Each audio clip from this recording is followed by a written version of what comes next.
So take this as kind of like a mid-season Gary conclusion update list. So we've been doing Gary now since the start of Need for Speed Heat. If I can say so myself, Gary is starting to look pretty thick. And I thought, why not go ahead and do a top 10 roundup of the top 10 fastest cars in Need for Speed Heat before moving on. You know, with the Beetle recently being patched and being buffed very much so, hopefully Ghost can fix a certain car that has been OP for 5 years. If what I just said has absolutely no meaning to you because you've just clicked on this video and have never seen a video on the channel, Gary is a fastest car guide series that we do on the channel where we take various cars and put them on Rare Bear. If you haven't seen any of those episodes, all of these top 10 cars will be down in the description for you guys to watch the full episodes in full down there. So go ahead and check them out if you haven't already. There's only one rule that we've set with this table is that there's no duplicates. So no duplicate cars, only the fastest engine setup will be in this top 10. The FXXK. The FXXK comes in at 258.68,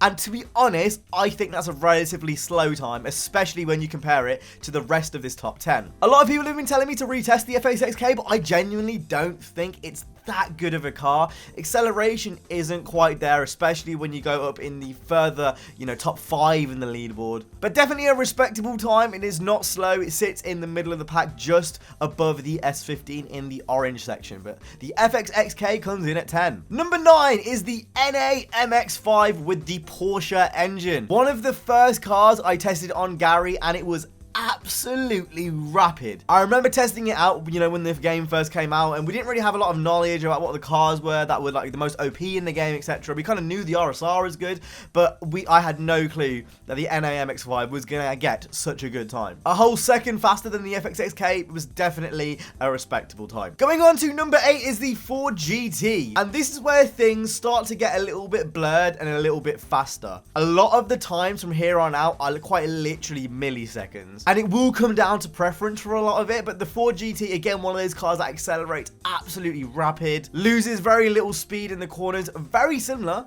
to number 7. The 488 Pista. The 488 Pista and the Ford GT are basically tied. They're literally almost got the same time if you look at it here. Again, the Ford GT and the 488 Pista do have very similar characteristics. That's why I kind of brushed over the Ford GT to come straight to the 488 Pista.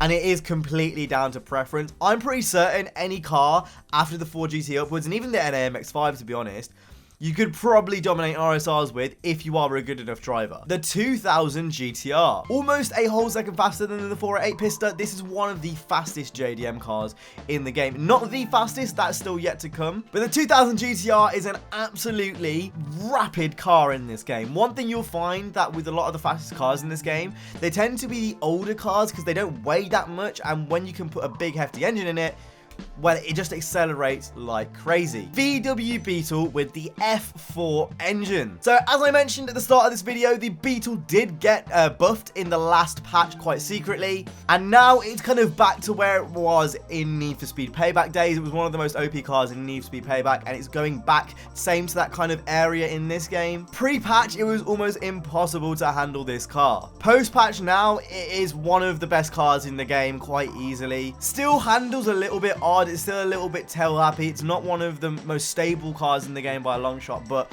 regardless, if you use the Beetle, you are going to have a very good time. In a straight line, this is one of the fastest accelerating cars in the game, hands down. Fourth in the list is the 240Z. This is the fastest JDM car in the game. Again, links will be down in the description to all of these videos if you want to go ahead and watch the full build setup and the whole video itself. Clocked a 254.83. Again, a very respectable time. All of the cars from like here on up are literally within like half a second of each other. Again, similar characteristics to the 2000 GTR where it just accelerates absolutely rapid. A lot of customization is available for some of these Japanese cars as well. Not so much the 2000 GTR, but the 240Z does have a lot of customization for it. So if you haven't already customized a 240Z in this game, it's definitely worth it. Not only is there a lot of performance options, but there's also a lot of customization options. And that leads us up to the top 3. Now, obviously, I do want to quickly say before we go any further, this is all my testing. Some of you guys may have different times depending on how you've done it yourself, and obviously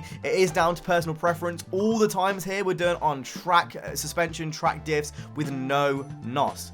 So it's not the optimum setups, but I do think the times are accurate to, you know, how good the cars are. And with that being said, at number 3 comes the Pagani Huayra. Again, another good car that's kind of transferred over from Payback. No different in Need for Speed Heat. An absolute monster. One of my favorite cars in the game, just purely by the way it handles. This can keep up with the RSRs even if you're not a good player. I don't think there's anything quite like the RSR in this game, but if you're in a Huayra or an F40 and you're just a moderately good, basically not retarded, you are gonna be fine in this car. It's so good, and it's has very similar characteristics to the number 2 car in this list, the F40. The F40 is the second fastest car in this game. I know there's only 10/10ths in the actual leaderboard here, but just trust me from experience. I've done a lot of testing on different tracks. I've seen other people's testing with these 2 cars. The F40 is the second fastest car in the game, which is a bit weird because it kind of came out of nowhere. In Need for Speed 2015, it wasn't an awfully great car. You know, in Need for Speed Payback, I never remember anyone really calling it one of the most OP cars in the game. But in Need for Speed Heat, this car is insane. And that takes us to the first place spot in this list, the RSR with the 3.5 litre V6. Oh my god, Ghost, please nerf this car. If you're watching this in the future, it's very likely they could have nerfed this car, and I really do hope they do. But this car, it's just disgusting. It felt disgusting using it. Like, it's just, yeah, absolutely filthy. One of the fastest cars in the game. By a long shot, by seconds. Like, look at the difference between the bottom of this list and the top of this list.